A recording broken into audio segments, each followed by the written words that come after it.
Olá, você ligado no Notícias Agrícolas, eu sou o Guilherme Dorigatti, nós damos sequência à nossa programação.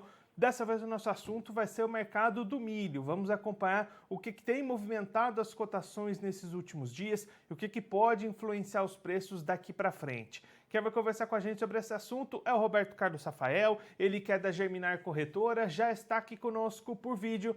Então seja muito bem-vindo, Roberto, é sempre um prazer tê-lo aqui no Notícias Agrícolas. Olá, Guilherme, bom dia a todos os ouvintes da Notícia Agrícolas, é sempre um prazer também estar com vocês, viu? Roberto, da última vez que a gente conversou aqui no Notícias Agrícolas foi lá no começo do mês, e aí você destacava que o momento de mercado era muito positivo para o produtor até fechar negociações, porque os preços podiam cair caso houvesse uma resolução do conflito entre Rússia e Ucrânia. Essa resolução não veio, mas mesmo assim os preços caíram e caíram bastante. O que aconteceu para puxar esses preços do milho para baixo, Roberto? Exatamente, acho que a gente estava falando bem no início dos conflitos naquele momento sobre o mercado, né? E ali a gente teve, eu acho que uma antecipação de todos os demandantes a nível internacional de produto que estavam precisando, saíram às compras, né? Tanto que aqui para o Brasil, estima-se que nós, naquela semana ali, logo após o início dos conflitos, saiu algo ao redor de 2 milhões de toneladas, tá? Então, isso daqui do Brasil, né? Não só do Brasil, mas também dos Estados Unidos, enfim, foi uma onda que veio, o pessoal saiu comprando, a expectativa é que isso continuasse, tá? A gente acredita que ainda vai haver algumas demandas que possam estar vindo da Ucrânia, tá certo? Porque as coisas lá ainda estão numa situação bem delicada, né? Mas eu acho que aquele ímpeto, aquela força que veio, passou, né? Tanto que naquela oportunidade a gente falava que os produtores deviam aproveitar aquele momento de preço, porque era uma demanda que ninguém estava esperando, né? Junto com uma necessidade do mercado interno e que proporcionou preços a nível de porto, por exemplo, chega a bater R$114 no porto de Paranaguá, tá certo? Esses preços cederam e agora nós estamos vivendo uma outra realidade. Na verdade, nós tivemos uma situação em que, com a saída do mercado externo, né? Praticamente, ou preços muito baixos, deixou o mercado novamente na mão do mercado interno. E aí as oportunidades foram menores, o produtor, o que a gente percebeu, teve uma necessidade também de venda, que estava colhendo, muitos estão colhendo a sua safra de verão agora, né, querendo fazer caixa, e também algo que a gente tem a destacar é exatamente o câmbio. O câmbio, a velocidade de queda do câmbio foi algo que ninguém esperava nesse mercado. Se esperava que o câmbio talvez volte aí para as 4,50, mas não na velocidade que ele está vindo, né? Então foi isso que aconteceu. E aí, Roberto, até esses preços da B3, por exemplo, já perderam R$100 há algum tempo. Nesse momento já estão até perdendo os R$90, né? Estão ali nessa faixa entre 87 e 91 nesse momento. É esse o nível de preços que a gente deve ter daqui para frente aqui no Brasil? Eu acho que nós vamos ter uma certa ainda volatilidade nesse mercado, tá, Guilherme? A gente não pode esquecer que essa semana sai a definição, tem muita coisa ainda para acontecer. Essa semana sai a definição diária de plantio americano, nós estamos esperando para ver o que será reportado. Existem diversas assim, informações no mercado, alguns acreditam que pode ter aumento de área, mas a maioria das consultorias falam em redução de área, até porque a questão do custo de fertilizantes estão assustando os produtores, né? Então nós temos isso, nós temos a questão do clima da safrinha, só que vale dizer que a safrinha vem com um desenvolvimento fantástico em todas as regiões, o clima está muito bom, uma safrinha que foi praticamente plantada toda no seu tempo correto. Então, assim, é aquilo que nós falamos também na entrevista anterior. Nós tínhamos um mercado para primeiro semestre, né, ou até assim, finalzinho do primeiro semestre, onde a partir de maio começamos a ter oferta de milho safrinha já do Mato Grosso, e esse mercado depois de segundo semestre é um mercado que vai ficar muito balizado pela paridade de exportação, né? Nós trabalhamos aí um bom tempo acima da paridade de exportação, em alguns momentos até próximo da paridade de importação. no cenário do segundo semestre, nós, independente do volume que nós vamos ter, que a princípio nós contamos com uma super safrinha, né? Há indicações aí de consultorias que falam de 85 milhões de toneladas até 93 milhões de toneladas, nós vamos ter excedentes para exportação. Só não sabemos qual vai ser esse excedente, porque vai depender de quanto vai ser realmente o volume da safrinha. Mas é um cenário diferente desse.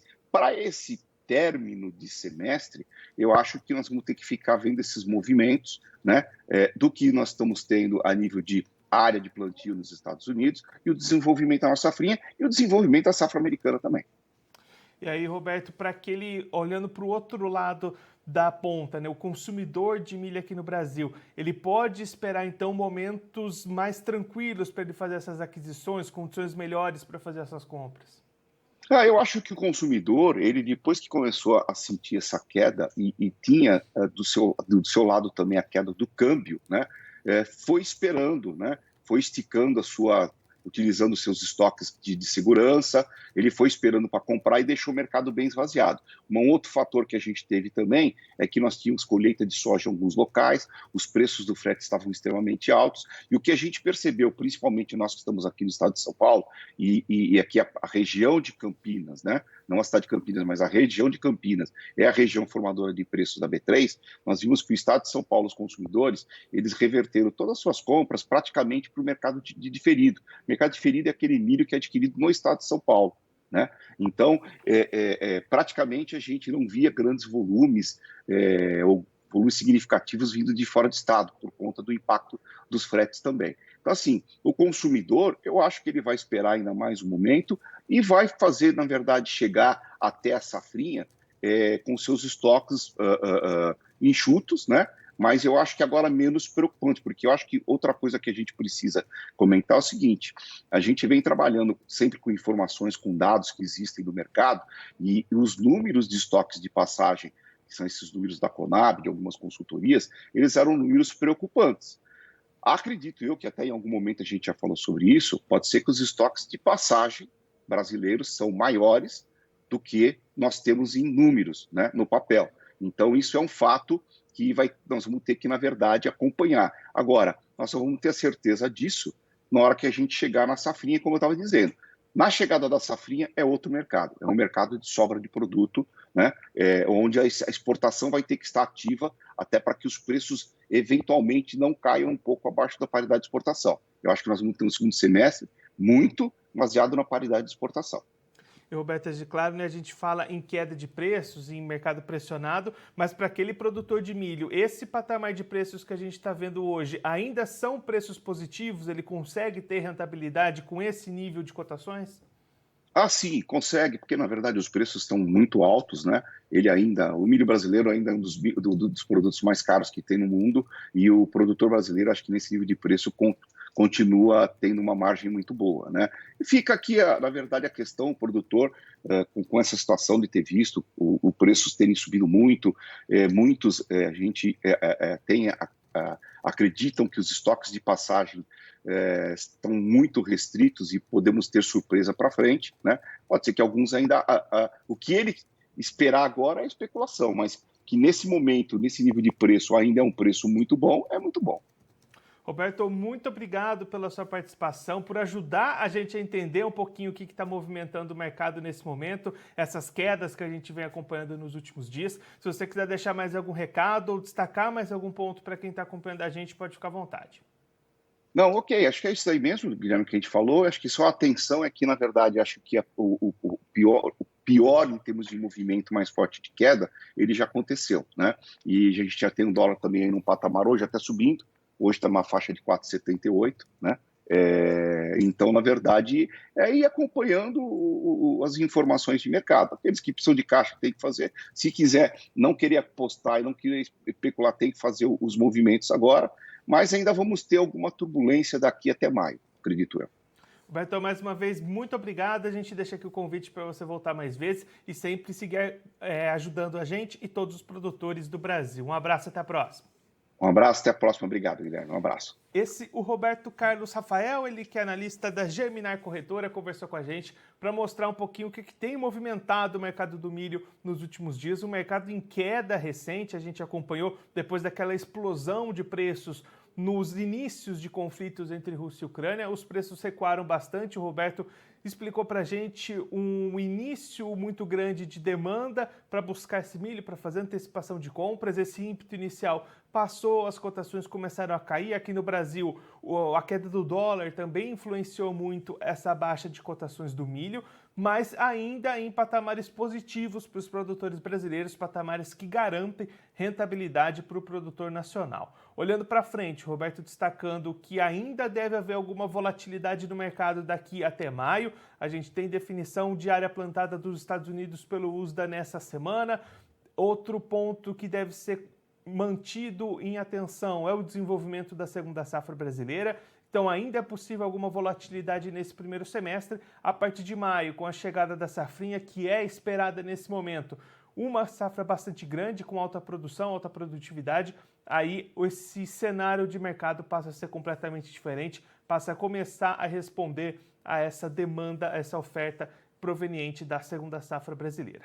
Agora, antes de encerrar, a gente vai verificar como é que estão os preços do milho nas bolsas nesse momento, começando pela Bolsa de Chicago, a CBOT. A gente vai acompanhar os preços na tela.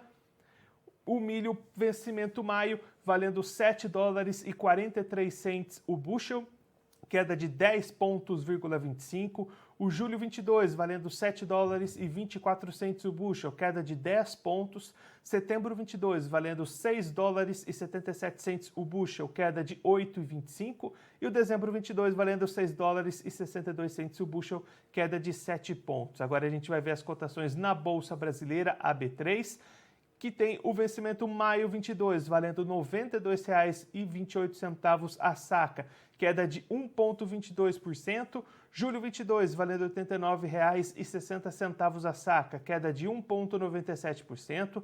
Setembro 2022, R$ 88,30, queda de 2,26%. E novembro 22, valendo R$ 90,42 a saca, queda de 2,39%. Bom, essas foram as cotações do milho, as informações do mercado, o que tem movimentado as cotações nos últimos dias. Mas você continue ligado, a nossa programação volta daqui a pouquinho. Notícias Agrícolas, 25 anos ao lado do produtor rural. Participe das nossas mídias sociais no Facebook Notícias Agrícolas, no Instagram, @Notícias Agrícolas e em nosso Twitter, @Notiagre. E para assistir todos os nossos vídeos, se inscreva no YouTube e na Twitch Notícias Agrícolas Oficial.